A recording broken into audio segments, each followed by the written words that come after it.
Welcome back to Carnage Unleashed. As always, Kev, Zach, and our boy Clayton is back.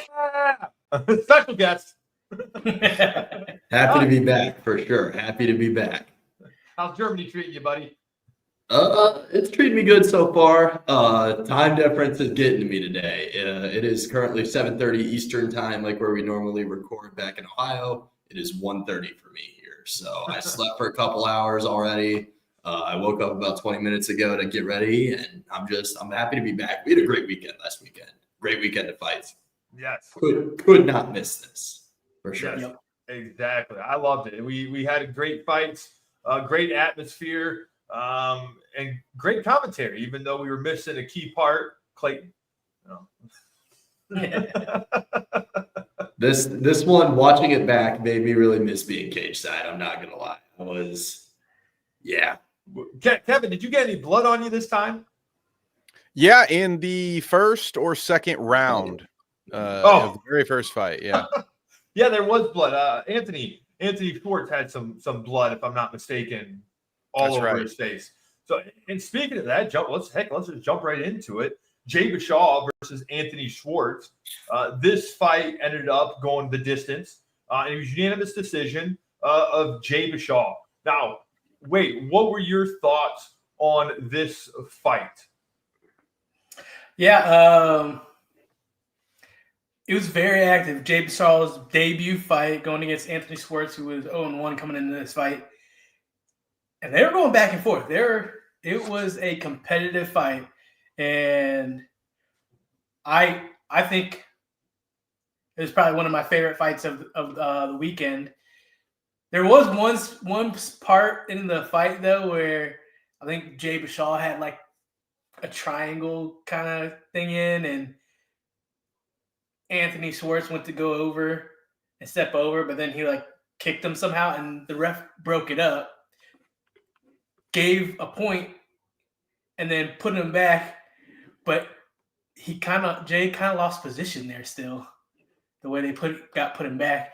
And he said, fight, and just a big old overhand came down on Jay. That was in the third round, yep. I was like, oh, man, that kind of sucks. Yeah, dude. I remember that. That was a tough break. From Anthony's standpoint, take advantage of the situation, though. You know what I mean? Like, ref's going to start it. As soon as he says fight, let's go. It's fight time. Clayton, what were your thoughts on this fight? I really enjoyed watching Jay Bashaw. We saw him in a kickboxing match a couple weeks ago with Josh Frazier. But with the debut guy, you never really know what you're going to get. You know, it's like a box of chocolates, as the saying goes. But I really enjoyed him. We saw a lot of takedowns out of Jay Bashaw, a lot of control time. And I definitely thought he did enough, for sure. Kev, what were your thoughts on our first fight of the night? Yeah, about the same. This was a great opening bout. We really lucked out to have this be the pace setter for the evening. Going all the way, had a lot of different elements to the game. I thought Schwartz was good with his striking. Very, very tough. Like we said, got beat up, got bloodied in there.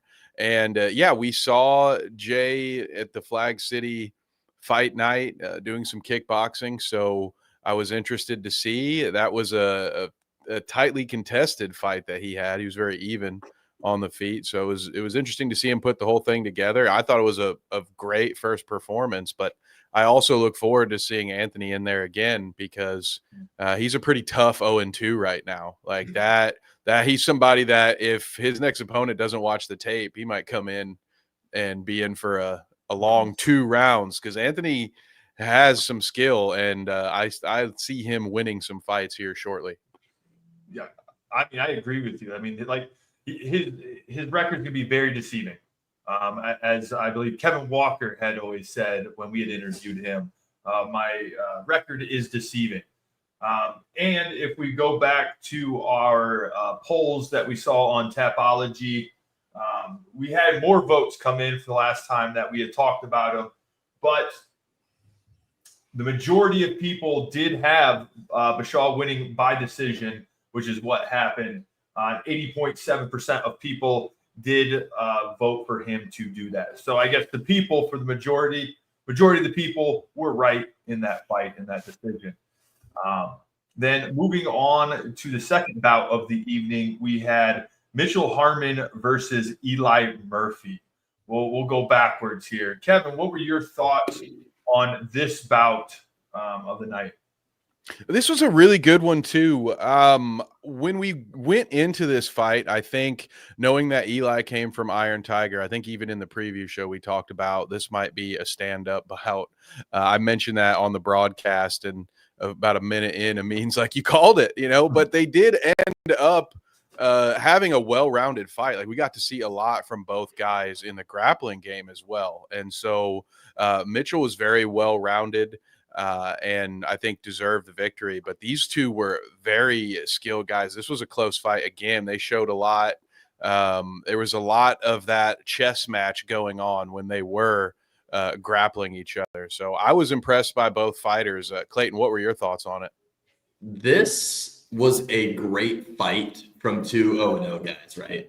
Like, this is exactly what you. Hey, there we go. We appreciate it, Jay. Yes. Thank you. Congrats, by the way. Congrats. But yeah, this was a great fight from two 0-0 guys, in my opinion. Going 9 minutes, both guys had great moments. Like you said, Kev, it was pretty close. At the end of the day, I really do think the judges got it right, though. But that's nothing to hang your head about if you're Eli Murphy. So I enjoyed this fight. I think this was a great fight, like I said, for two 0-0 guys looking to make their debuts. Yeah, I was definitely going to say that, Clayton. For two 0-0 guys going in there, they displayed some good stand-up technique, a little bit of some grappling there, and it's like, I think it was better than expected for an 0-0 debut fight. So it was a great fight, and I definitely think Mitchell edged that one out for sure. And I didn't say it. That was a unanimous decision. So that went all 3 rounds. Which, I mean, you can't complain about two wars the first 2 bouts of the evening. You know what I mean? Yeah. That's just a great way to start off the fight, or to start off the card. It was beautiful. I loved it. It was amazing. And I can't wait to see both of these guys back in there. Because I know Eli, his brother, will be fighting on our next card, Carnage Fight Series 4, against Spoon. Okay. Yep. Bryce Spoon. So he will be fighting him. So we'll see how that goes too. So I'm sure we'll probably see Eli there supporting his brother. Then moving on to the next bout. Hold on. What was the polls on that one? Oh, yeah. Sorry. Can't forget about the polls. Can't forget about the polls here. So Harmon, they had Murphy winning by decision, and there was a 92% out of the 66% that decided that Murphy was going to win. Out of the 34%, 63.6% said that Harmon was going to win by decision. So, hey, the people got it wrong on this one. Yeah. 1-1 for the people. The people of Tapology, you're 1-1. Hey, they're 50-50. They're 500. Hey, they're 1-1 like our next winner. Oh, yeah. Just like our next winner. That's a beautiful transition right there. Chase Ballmer versus Jonathan King. Jonathan King coming out of victory in the second round of verbal submission. This was a crazy finish right there. Clayton, what were your thoughts on this bout? This was a fun fight, man.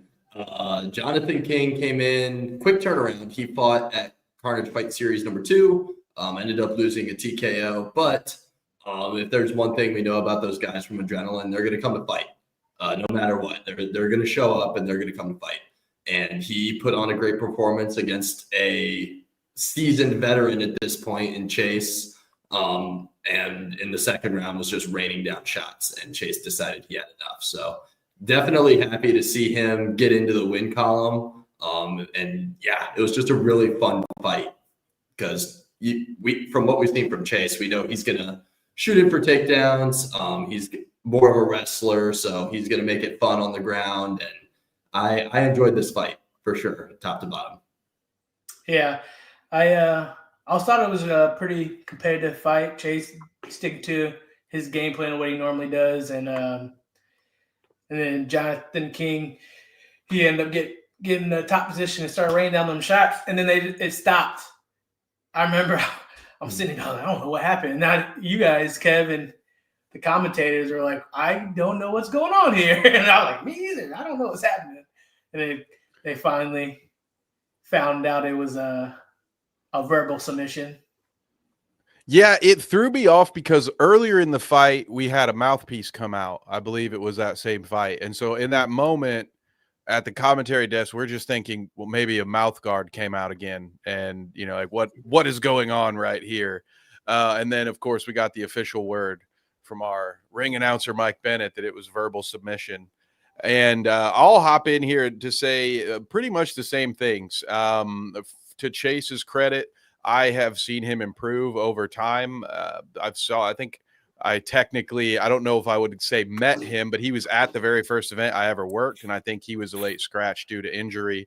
But so he's somebody that I have seen on these events over the last couple of years, and he continues to get better. He was in great shape. It was a tightly contested first round. And for King, what I'll say, he was like supremely calm, like he just seemed pretty, like just a pretty smooth dude, pretty laid back, cool under pressure. And that's a huge bonus in that cage once the door's locked. So I'm excited to see what he brings to the table in his next fight. But that was still a good one. And we finally had one not go the distance on this card. So I know the fans at home were excited. Or at home, in the Cube, my hometown, the fans in the Cube, and maybe at home, maybe everybody enjoyed having a finish there in those prelims. Zach, what were the pollsters saying about this one? Did they bounce back? They did. They had Jonathan King winning this fight. It was a split between TKO, KO, and going the distance. But there's only 7.4% said that it was gonna be done by submission. It would be finished by submission. 85% people voted for Jonathan King. So a very small margin, got it exactly right. But the people did get it right this time. And I do want to add on that, though, that Jonathan King had him. Chase was in Jonathan's guard when he finished him, because he had an arm bar. He could have gone for an arm bar because he had him in a triangle and could have gone for the arm bar, but he didn't. He just sat there and just started pounding and pounding and pounding. And then the Chase's mouthpiece came out right at the end, because that's what you were talking about, Kevin. You thought, they're just stopping because of the mouthpiece, but it was a verbal submission. So that's not an easy thing to do in that position, just to hammer at somebody and finish them, because I was thinking Chase was going to pick him up and slam him, do some Rampage Jackson stuff right there. I would have lost it if he did. I want to be honest. I would have. So just because I love that stuff. So then we go up to the last fight of the prelims. Vincent Mendola versus Marcos Torres, which was Vincent won TKO in the second round. Wade, what were your thoughts on this one? Yeah, I just thought Vincent was just more of the aggressor and just kind of overwhelmed him.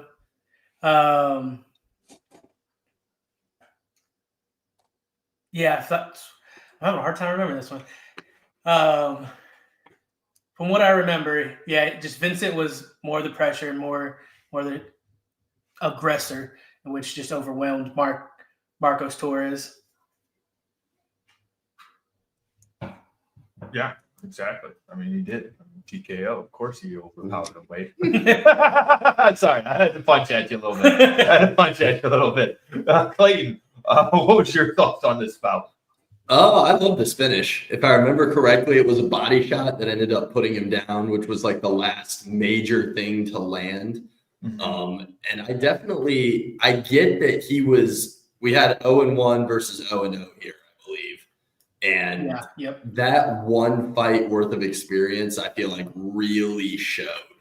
And that's one of my favorite things about amateur MMA, right? Is you can be 0-1, 1-3, 0-2. But if you're fighting two like college wrestlers, for example, or like a guy who's an excellent kickboxer and you're 0-1, that's a good loss. That does matter. Like if you're in there fighting the best guys, that does matter. So I was very impressed with Vincent personally, and I hope that we can bring him back on another Carnage card because that was a great finish. That's the kind of stuff we're looking for. Yeah, absolutely. And it's been a weird little run here lately of body shot finishes. It was something I didn't see on any pay-per-view for about 2 years, at least none of ours. And then I think we've had like 3 or 4 in the last calendar year. So those to me are very impressive. So for Marcos, I think he did do some good stuff defensively. But yeah, that I'm just going to echo what Clayton said, that experience can go a long way. And we will see that in upcoming bouts here as we talk about some of these guys and their records and how valuable a handful of losses to some real competitors can be compared to just having a better win-loss record. At the amateur ranks, at the end of the day, that stuff doesn't matter nearly as much. So I'm looking forward to seeing Marcos after a few more months and seeing his next bout as well. So congrats to Vincent. Hopefully we get another one. I look forward. What we got? Maybe 5. Maybe 5 Carnage Fight Series 5, Carnage Fight Series 6. I don't know. Yeah, something like that. Yeah. And then we go to the polls, and unfortunately, the people got this one wrong big time. I just lost it. Where'd it go? So they had Torres. 90% of people had Torres winning this, and it was 88.5% by decision. So everyone thought this was going to go the distance, but Vincent said, "Not so fast, my friend," to quote a retired guy that we know, college football fans. Everyone that did think that Vincent was going to win thought it was going to be a decision. So no one got it completely right, but no one did. It's crazy on this one. Heck yeah. So we're 2-2 on the Tapology guessing game here. So that completed our prelims. Our prelims were great. They're fantastic. So I just want to say thanks to all those fighters because you guys put on a great show, great prelims. And I want to have all you guys back on again. So hey, reach out to us for our next fight. Going on to our main event, we go to Austin Roberts versus Trent Geezy Phoenix. And Austin Roberts won this one in the second round to standing guillotine.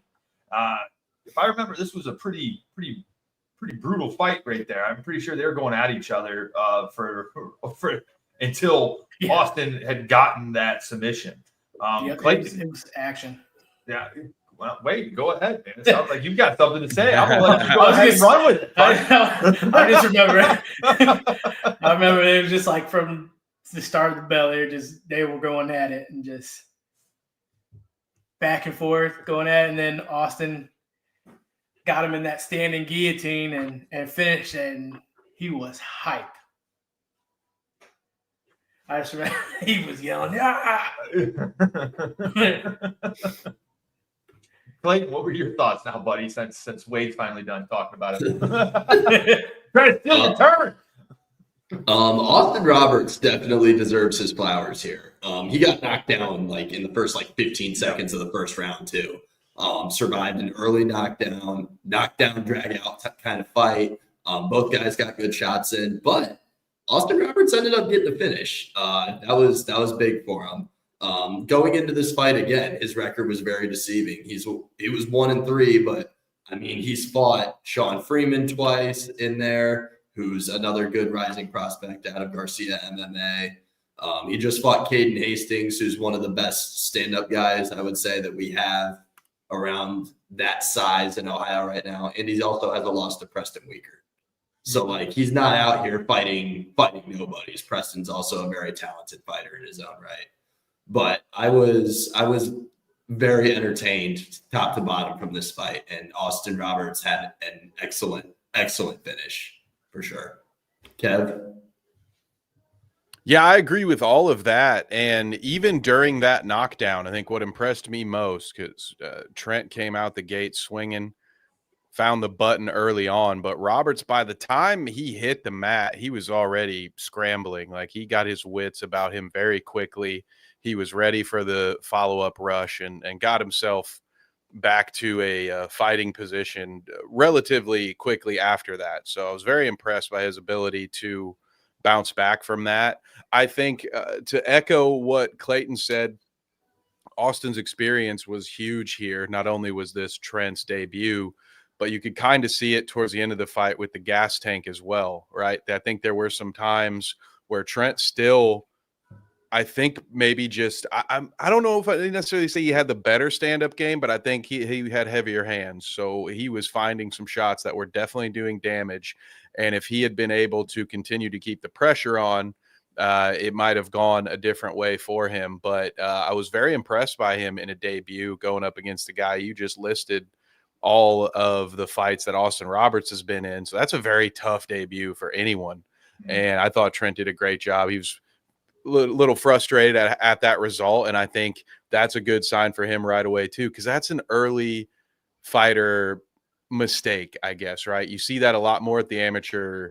I don't see a ton of standing guillotines, the higher up we go, right? Because that's something that you're well aware of, that okay, that's one of the key counter moves. If I go to shoot for a takedown, I got to be careful. I got to be aware of my head position. So I think that's just going to be a lesson learned for him, a valuable loss very early on, where he's got moments he can go back to and say, oh, wow, look what I did right here. So enough of a confidence, like, yeah, I can do this. I could do this again, and know what to do next time. And I also think multiple fight camps helps you build up a better tank if you're training as well. So I think just having done it more, he will fare better in the future. So great work from Austin Roberts, and also looking forward to seeing that next fight from Trent. So he's got a good trainer, by the way, too. Trouble Trey out there training him. So he'll come back improved for the next one. Yeah, exactly. Oh, for sure. It's a good guy to have in your corner, man, especially starting out. That's a lot of experience that he's going to have to learn from. Yes. And unfortunately, Tapology fans did not get this right. You had an overwhelming 95% who were going for Trent to win this, and only 5% had Roberts winning this. That deceiving record. See, look at that. Case in point. But hey, 50% of that 5% did say it was going to be a submission. So kudos to that person who voted for it. But we are now standing at 2-3. Tapology guys, you're not doing so hot now. You were even. Now you're losing. Now you got a losing record. That's not good. Got to get one back. You got to get one back. So then we go to our next bout, James Gibson versus Deacon Sawchuk, which ended with an illegal strike from Deacon to the back of the head. So James Gibson walked away winning this one. That was still the first round. Am I right? Right? That was Yes, still the first it round. Yeah, that was in the first round. I mean, yeah, there was a lot of action. Yeah, that was a crazy like action-packed fight for like the minute 30 it lasted. Yeah.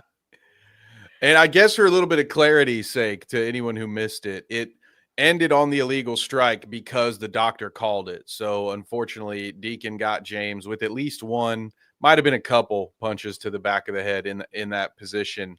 And so then, of course, similar to a low blow, you get if James is allowed a few minutes to collect himself, but took him a minute to get off the mat. They brought the doctor in, doctor called it. So then at that point, it is Gibby, as his corner calls him. The one thing he said to me after the show, Zach, was he was very very sad that he didn't get to deliver that Stockton slap for you. So I assume he will be back. I'll be looking for it. I'm looking for it for the net. Hopefully, then we get him on another card and we can see that Stockton slap. 100%. And while I'm here, I guess I'll give the rest of my thoughts on the fight and pass the baton. Really looking forward to seeing Deacon again. Yeah. Based on what I saw, absolutely no ill intent in that moment. Again, I think it's amateur MMA. The rules are different in depending on the different, like, whatever experience he's had before. We obviously know his last fight went 9 seconds. So I don't know that he was in that moment intentionally doing that illegal move, knowing that it was illegal. And I don't think he would have, because obviously it didn't get him the W. But I'm excited to see what he can do, because he looks like a pretty adept wrestler with a big old right hand, and a right hand like that's dangerous. And if you can start to learn a few other things with some combos, you can open that door up. Because I mean, if it's that dangerous just as a naked one, just imagine if it's the 3 in a combo. So I think Deacon could have a bright future, and we know James Gibson will be around soon. I'm sure he'll probably be on the next. Well, he'd probably be fighting in September. We'll see him soon. We'll see. Well, yeah, maybe. Yeah. Deacon, he came out powerful and fast. Yes. And what led to it was I believe he hit James, and James went down, and he was on all fours facing away from him, and he was trying to come around to deliver some blows to the side of the head from behind, but just was hitting in the back of the head. Mm-hmm. I think that's just the amateur side. Like, he's excited.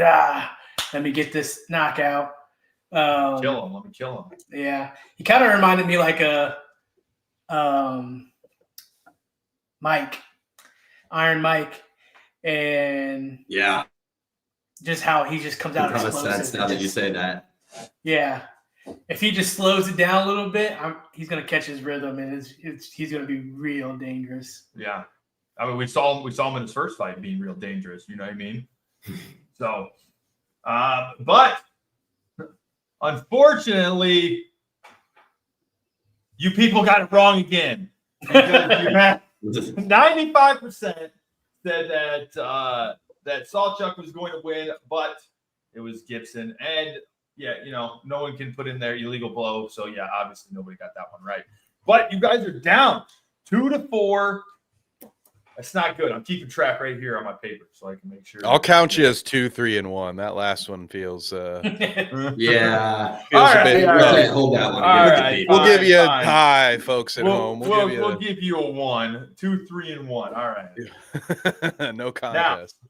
Going on to our main event, amateur event, Aaron Mock versus Colton Hensley. This unfortunately ended in injury. You hate to see this happen. I mean, Colton Hensley ended up fracturing his ankle. He's going to be out for, I talked to him afterwards, after he's all saw the doctors and everything. He's going to be out for a minimum of 6 weeks, I think they said, after surgery, before he can really get back and do anything, which is unfortunate. And even Aaron Mock in his, acceptance or his victory speech even said, he's like, I hate winning like this. This isn't something how I wanted to win it, because that fight was fantastic. That it was great. The first round was absolutely fantastic, going back and forth. I don't even know who I would have given that first round to. Oh no, yeah, it was tough. Yeah, I mean, Clayton, what are your thoughts on that fight? This was shaping up, in my opinion, to potentially be the fight of the year on the amateur side. I thought Colton won the first round, to be completely honest. I thought that his control time, takedown defense, takedowns, everything. I thought if you factor it all in, Colton walked away with that first round. And watching him, have that injury in the second, that's just not what we want to see, right? For sure. Colton is one of the better rising stars, I think, that we have right now in this region for MMA. Definitely don't want to see that happen. So I'm looking forward to seeing him bounce back. I would love to see him fight again next year, maybe even in the December show, I guess, depending on how he heals up. But we'll see. Colton Hensley's not done. But congratulations to Aaron Mock as well. Fantastic job. Yeah. Wade, what were your thoughts, buddy? Yeah, I was gonna say it was shaping up to be fight of the night, fight of the year. and man, it was getting good, and just came down, and his ankle just got caught right under him as he got picked up and was coming down off the cage, and you could see it just kind of like that. So, man, it's unfortunate because that one's definitely going to be in the running for Fight of the Year. So hopefully he heals up, gets back, and maybe in the future. Yeah. Aaron Mock still has that belt. Well, there's some good news right here.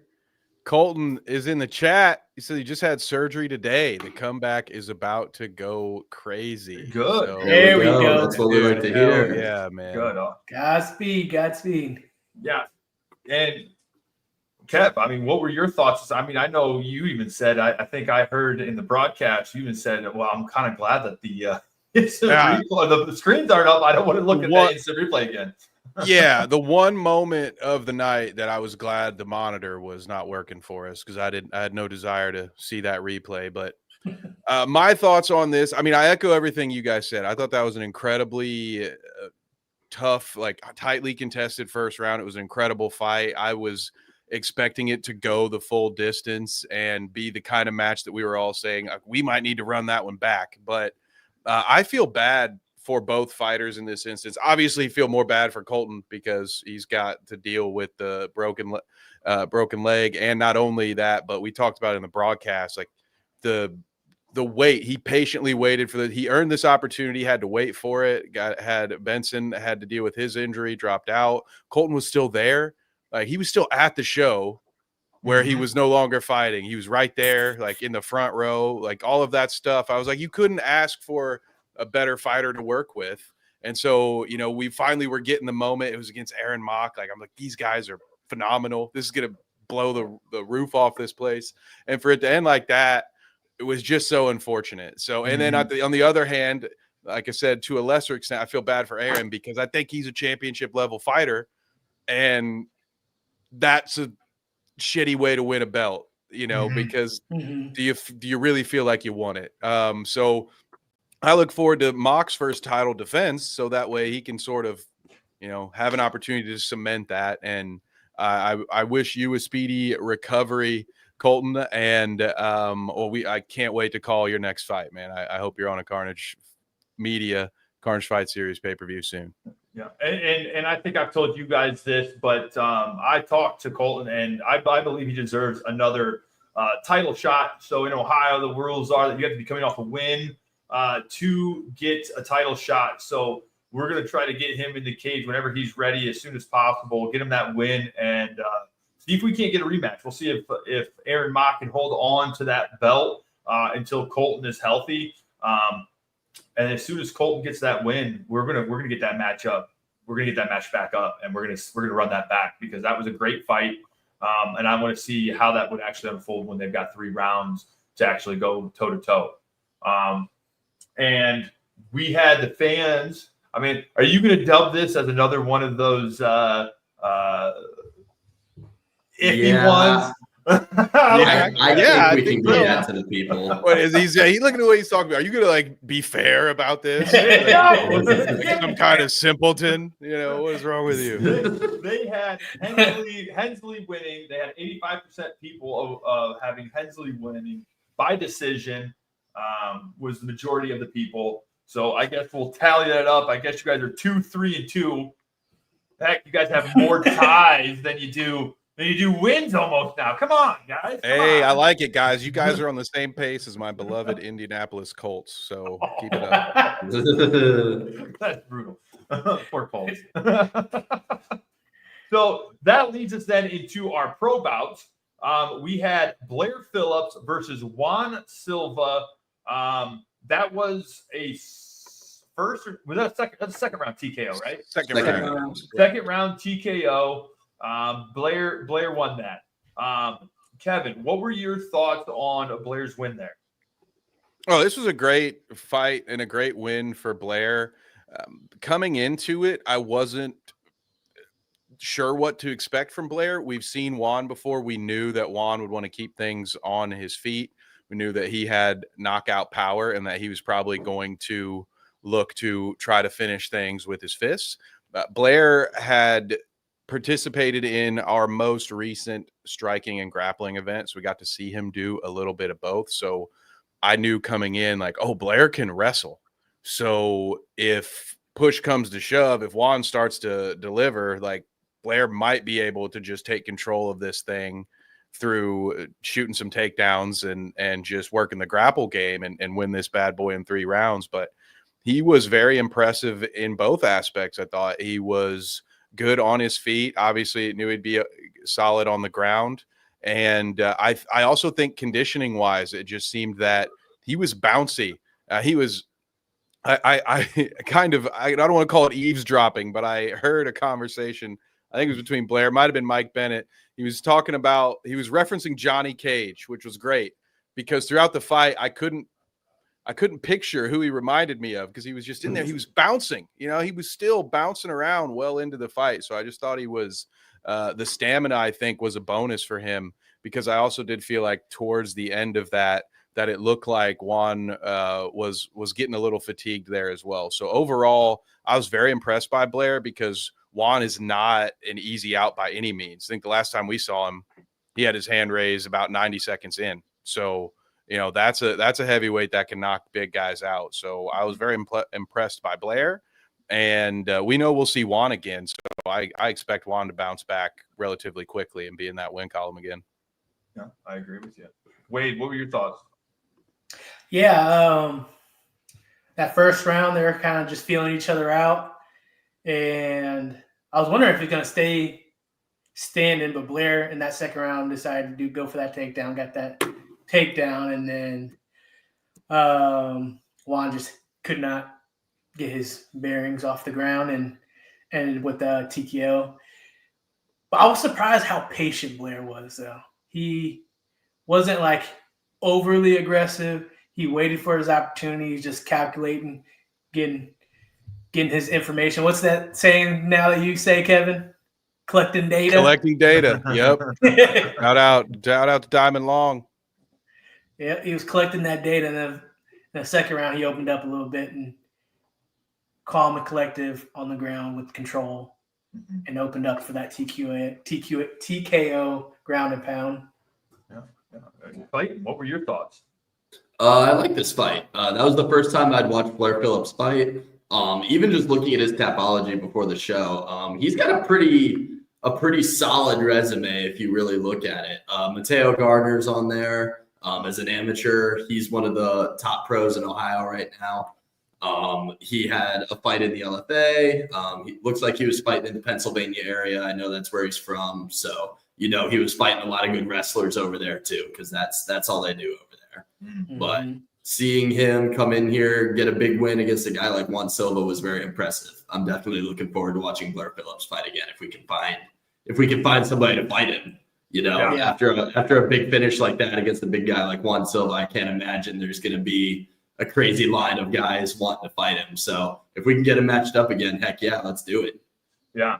Yeah, I thought Blair did a really good job of keeping the distance, using his length to his advantage because he was using kicks a lot to kind of keep the distance away from Juan because I think he knew that Juan has those heavy hands. I mean, we saw his knockout that he did, knocked him out and pushed the guy away on Carnage Fight Series 1. So, I thought Blair did a fantastic job. He attacked the body a lot. He didn't go to the head with those kicks. He went to the body all the time. Softened him up, got him real tired. And then, like you said, Wade, he went for the takedown in the second round. I mean, I think he did it. I think he had a fantastic game plan for that fight. I think so too. Let's as Kev says, collect data.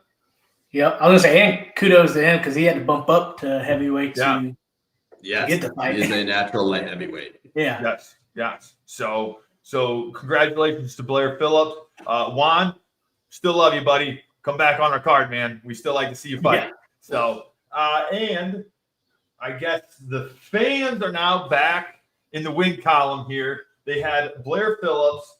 86% people had Blair Phillips winning. And 89.7% of them had it TKO KO. So congratulations, guys. You finally got one right. Zach over here beefing with the people. So we're 3-3-2, right? And that leads us then to our main event, Dylan Budka versus Jimmy Sandlin. Boys, this was a pretty good fight. Clayton, I mean, we'll start with you, buddy. I mean, by the way, Dylan went all 3 rounds. Dylan won this by decision, unanimous. Clayton, what was your thoughts? I would like to first point out that I did call this finish. Go check out my article at carnagemediapayperview.com. But yeah, I agree with that. This was a stand-up war from start to finish. Dylan did a great job at using his hands, man. When he was in the UFC, we saw a lot of wrestling. He was trying to take guys down. But in this fight, Dylan did a great job at using his hands. Looking at the statistics after the fight, he landed 203 of his 220 significant strikes and defended 20 takedowns. So, like, those are outstanding numbers. He dominated from start to finish. There was even a point where Jimmy was, like, kind of laying on his back, and Dylan said, no, get up. Let's do this. Came into this fight looking to use his hands, and that's exactly what he did. I also had the X factor in this fight as his hands, so. You did. I remember. I read that. I did read that. Yeah. I know my stuff, people. I know my stuff. But also shout out to Jimmy Sandlin, man. That guy's had 2 very rough fights back to back. And he's been in there. Yeah, he's just been in there with 2 incredible fighters. So I talked to Jimmy a little bit after the fight. And he said he wants to come back to Carnage in 2026. At 155. So any 55ers out there looking for one of the most game opponents I've ever seen, we got a guy for you. Yeah. Yes, exactly. Wade, what were your thoughts, buddy? Yeah, Dylan was leaning me. And kudos to Jimmy for stepping in there, because Jimmy is just down to fight, and it doesn't matter who he is. And he just wants to go in there and fight with the best people and challenging himself. But Dylan, he came here looking crisp. He wanted to showcase what he's been working on, his hands, because he did that boxing match before and really focused in and honed in on his stand-up game. And he wanted to display that. He had ample opportunity to stuff that takedown, take his back, and work a submission or ground and pound. But he specifically said, nah, get up. He's like, I got to show some things. But he looked crisp. He looked good. And, yeah, when I said before, Dylan gets down to 170, I think that's his weight class, and it looked like it that night. You've been saying that 170 is his weight class. You've been saying that for a while now. Kevin, what were your thoughts? Yeah, I thought this was a great bout for Dylan. I obviously, after the boxing, I'm just going to echo what you guys said. He clearly wanted to keep it on his feet. It was one of the best Chuck Liddell impressions I've seen in a long time. That was sprawl and brawl all day long. Could have looked like he probably could have applied a guillotine a few different times as well. I think the later into that fight, the fatigue did start to set in a little bit on Jimmy. He's already the smaller fighter, and now you got to try to take down a college wrestler who's built a little bit bigger than you are. And, also he's stuffed you the last 18 times, but you still got to try number 19, So I think by the end of it, what I would have wanted to see Jimmy maybe try a few different approaches. I think after a while, Dylan got things timed out pretty well too. And, Jimmy was, to his credit, doing a lot of different things to try to get those takedowns, but I think he just needed to throw a little bit more. This was a very feint heavy match, which is a sign of 2 high skill level guys, right? That they're doing all that. They're doing the twitch. I've even saw Dylan once, like, go one of these, like, he just used his hands to fake a takedown attempt. And that stuff is great, and it can be very effective. But I think there were times where it's like, I think you really just need to throw a 4-piece out there just so he knows you're gonna throw it. Otherwise, he knows you want to come in for a takedown. So you really got to convince him that you're not going to do that in order to get the advantage, because Dylan is just an incredible wrestler, and he proved that. So hats off to Dylan for improving where I think he probably needed to do that. Like that was where he needed to focus. He was already had a great wrestling skill set. Now, much more complete fighter, fighting at a different weight class is going to be a lot of trouble. And it sounds like Jimmy's about to do the same thing. Like this dude's going to be a problem at 155. Yeah, He is. And kind of going off of what you guys have said, Jimmy took on a fighter, a Carnage Fight Series 2, Quentin Richards, who's never lost a fight, guys. Kickboxing's never lost. Won a kickboxing tournament. Hasn't lost any boxing matches I've ever seen him do. Hasn't lost any amateur MMA fights, and it's an undefeated pro fighter. This is a future UFC fighter right there that Jimmy went toe-to-toe on, and then right afterwards took a fight against a guy who's been in the UFC, who's fought the top-tier athletes in the world, and went 3 rounds with both of these gentlemen, okay? tough guy. His toughness is unmatched, is all I got to say. The only critiques that I would say to him is he needs to set up his takedowns. He did not set up his takedowns in this fight. And the only takedown that he did get was because he took the punch and went right through him.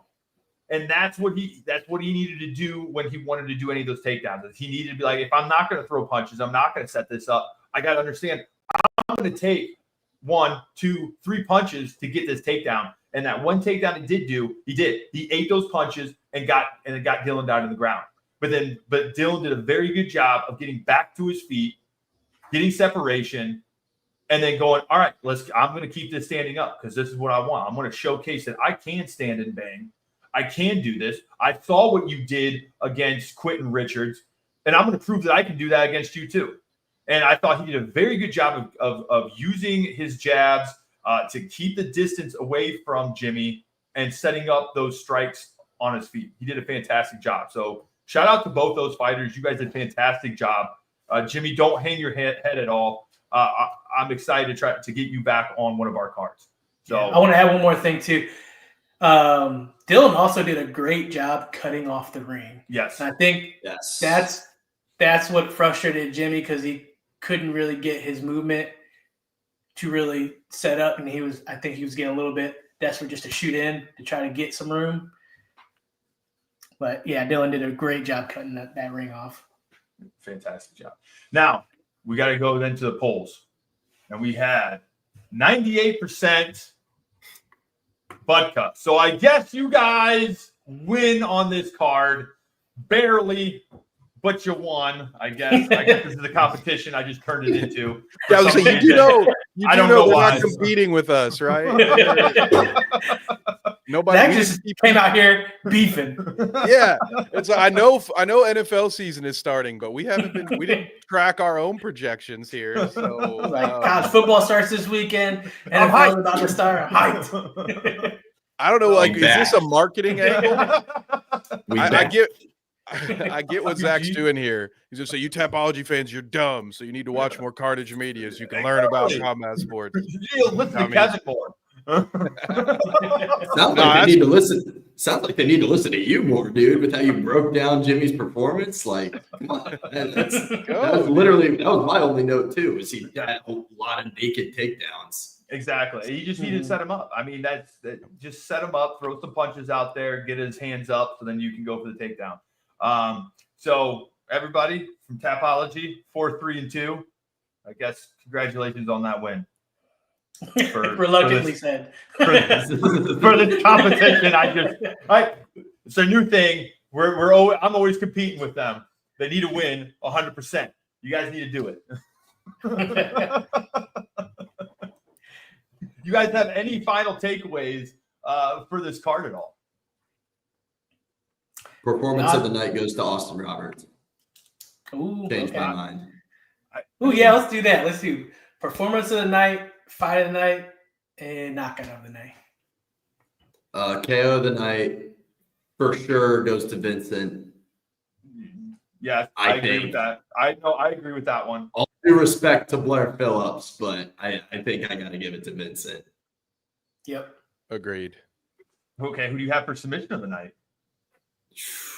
Man, I went first with the last one. Somebody else. Well, I mean, we only had really one submission technically. Yeah. Awesome. Yeah, Right? that's true. That was Chase and Jonathan King, and so Jonathan King would get the submission of the night. Well, because he no, had that it's verbal- Austin. Well, no, Austin because Austin Austin. Roberts. Austin I guess Roberts. Austin. I'm going Austin Roberts. Yeah, I didn't want to double dip, but I No, guess no, he's kind of. Yeah, we just keep adding. We just keep adding new categories. Next, Yeah. what's walk out of the night? Yeah. Best I'm gonna shoes. I'm going to go with Jonathan King because he finished that all off his back. He got a verbal submission off his back. I'm going with Jonathan King on that one. All right, I like that. Fair. I'm going with Austin Roberts because John got his, but it was like submission via punches, So like he did have him kind of wrapped up, but because it was a verbal submission, give me Austin Roberts via guillotine. Okay. And then fight of the night. Fight of the night. Okay, I'm gonna tell you a little backstory. After Oh, okay, all right. Pull up a chair, gang. I'm finishing up behind the screen, after the show. Jay comes up, taps, hey, boys, fight of the night. We get fight of the night. Jay, if you're still listening, you got fight of the night. I told him I'd have to rewatch the fights, and oh, come on. Let's go. Oh. I mean, that was a really good one. No, I agree. I mean, I'm gonna say that because that was a hot opener. I'm just gonna say that the Jay Michelle Anthony Schwartz was fight of the night for me too. That was I off with some blood exactly. But that's who I would go with as well. Kevin, who do you have? You guys have convinced me of that as well. I was kind of torn between this and another one, but you know what? Also adding the fact that this was the first time Amin, Q, and myself all got the blood baptism, and that was courtesy of Jay and Anthony. That's going to be my tiebreaker, so I'm going to go ahead and give them fight of the night too.